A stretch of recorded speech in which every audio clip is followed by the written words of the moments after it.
আছে তাহলে আমি সেটা চিন্তা করছি ওরা কতটা পাওয়ার দিয়ে আছে কার পাওয়ারই চলছে কার পাওয়ারে চলছে ওরা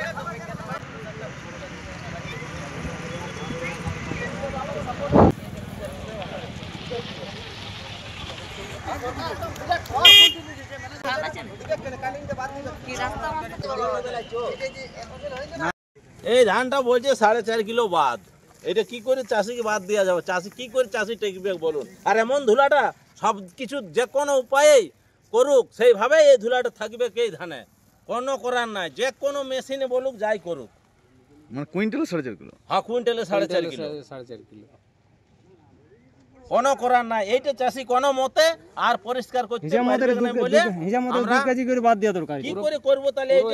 এইটার উপায়টা এখানে বলে দিতে হবে যে এইভাবে চাষির ধান লিয়া হবে বা এইভাবে পরিষ্কার করা হবে, আর না হয় এখানে সেরকম ভাবে মেশিন বসাক, আমরা সেইভাবেই চাষিরা ধান দেব পরিষ্কার করার জন্য। আর না হয় এই গুঁড়াটা থাকবে কে? এটা কি উচিত? দেখুন আমরা ছোটখাটো চাষি বাবু, আজ আমরা বড় চাষি। আপনাকে আমাকে বলতে বাধ্য এটাই হচ্ছে। দেখুন আমার কথা খারাপ ভাবে না, খারাপ ভাবে নিচ্ছি না আপনারা। আমি আপনাকে বলছি, দেখুন ধানের ওই যে দাদুকে যেটা বললাম, আপনি যত ভালো করে মেশিনে আপনার ইয়েটা করুন, আপনার আগড়া থাকবে, এই কুটি থাকবে, ও তো থাকবে, কি বলে আপনার ডাস্ট থাকবে, তার সাথে সাথে আপনার মাটিগুলো থাকবে না, মাটি থাকবে না।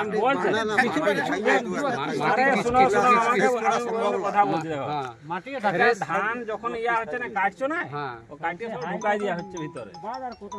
এবারে ঢুকিয়ে দিয়ে কি হচ্ছে, আগড়াগুলো ধানগুলোকে পুরো আলাদা করা হচ্ছে, যেগুলো ভারী জিনিস সেগুলো পড়ে যাচ্ছে। এটাই কত করা উচিত? ওনাকে ডাকুন না, যে মোটামুটি দেখেই করবে। কেজি করে বাদ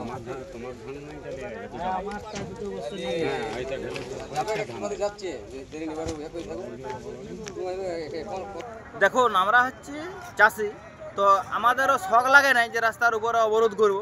আজ দীর্ঘদিন ধরে মানে কি বলবো, আপনার এই সিপিসি সেন্টারটা যতদিন থেকে এখানে ধান কিনা হচ্ছে, তো চাষিকে 8 কেজি 10 কেজি কাকেও 12 কেজি পর্যন্ত ধান বাদ দেয়। তো এই যে বাদটা দিচ্ছে, এই বাদটা মানে আপনার ওই রসিদে লিখছে না। আমি হয়তো 1 কুইন্টাল ধান দিলাম, সেই ধানটা কি আপনাকে কি বলবো 90 কেজির আমি দাম পাচ্ছি, 10 কেজি যে ধানটা সেটা কোথায় যাচ্ছে আমরাও কিন্তু বুঝতে পারছি না। ঠিক আছে, আর এই যে অফিসারগুলো এখানে এসেছেন, ইনার আগে অনেকবার আমরা দরখাস্ত দেওয়া হয়েছিল এই ধান এবং সারের ব্যাপারে, এরা কিন্তু কোনো কার্যকরী করে নাই। জানে নাই মানে এই প্রশাসন মানে কি করতে চায় বা এরাকে সাহায্য করছে নাকি সেটাও কিন্তু বলতে পারছি না। এটা সব দিনেই চলছে, আপনার যতদিন থেকে ধান কেনা শুরু হয়েছে ততদিন থেকে এরকমই চলছে। কুইন্টালে 10 কেজি করে, কুইন্টালে 10 কেজি 12 কেজি, হয়তো আজকে আমরা বলছি এটাই, হয়তো কালকে হয়তো 2 কেজি মানে 1 কেজি বাদ দিবে, এরকম ভাবে হয়তো ধান ডালের হয়তো একদিন মানে 0 বাটায় কিনলো, তারপরে আবার সে 2 দিন পরে আবার শুরু হয়ে গেল। আবার এমনই হুমকি দিচ্ছে যারা এই মিলের ম্যানেজার আছে, ওনারা আমরাকে হুমকি দিচ্ছে আবার যে তোর ধান লিবো না, তুই যা পারবি করে নিবি, যা এরকম ভাবে কথা বলছি না এরা। ওই জন্য কি অবরোধ ওই জন্য অবরোধ করেছি। কি চাইছেন আপনারা? আপনারা চাইছে আমাদের মীমাংসা চাইছি যে 0 বাটায় ধান কিনতে হবে।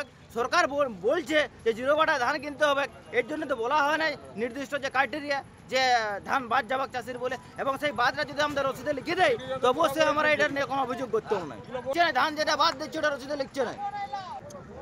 ধানটা ঢালা এটা প্রতিবাদে আমরা একটা করছি যে আজকে 3 দিন ধরে চাষির ধান পড়ে আছে, এরা ধান লেয় নেই, আর যদিও লিখছে সেটা কুইন্টালে 10 কেজি করে বাদ দিয়ে কিনছে, 90 কেজির পয়সা দিচ্ছে। অথচ কোনো ফড়িয়ালদের ধান যদি কিনছে সে জায়গায় কোনো বাদ নাই, কোনো কিচ্ছু নাই, ওদের ধান সবার আগে নিয়ে নিচ্ছে।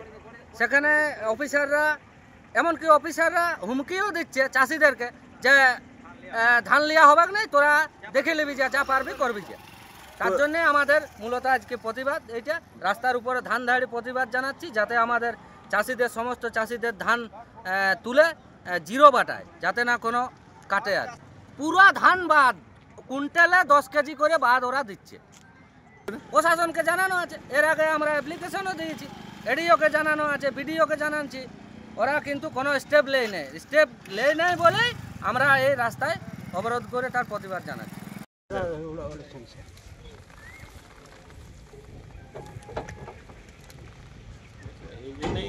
এখন মেয়া ছেলে বাউল হচ্ছে, মেয়া ছেলে কাজ মেয়া ছেলে বাবু দেয় না, বেটা ছেলেরাই ইয়াতে করছে, ওই মেশিনে সব ঝাড়াচ্ছে, সব ধুলা টুলা টুলা যা আছে সব ঢুকছে। আর আমাদের মেশিনে করা আছে, তবুও দেখবেন যে আমাদের 4.5 কেজি পয়লে আমি জানি সেই যে বাহারটা মেশিনে করা আছে। তো লয়। চলুন দেখবেন। আগে কেমন ছিল? কেমন ছিল? হ্যাঁ? এখন ওই সব যত ওই ঝামেলা হয়ে যেত, ওই যত ধুলা মাটি-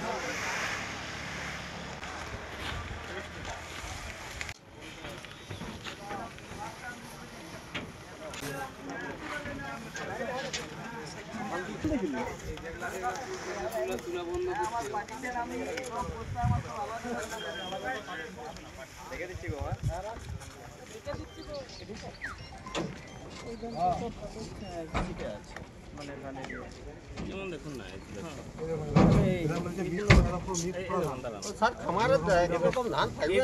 যদি এরা এইভাবে মানে ইয়ে করে, চাপের ব্যাপার।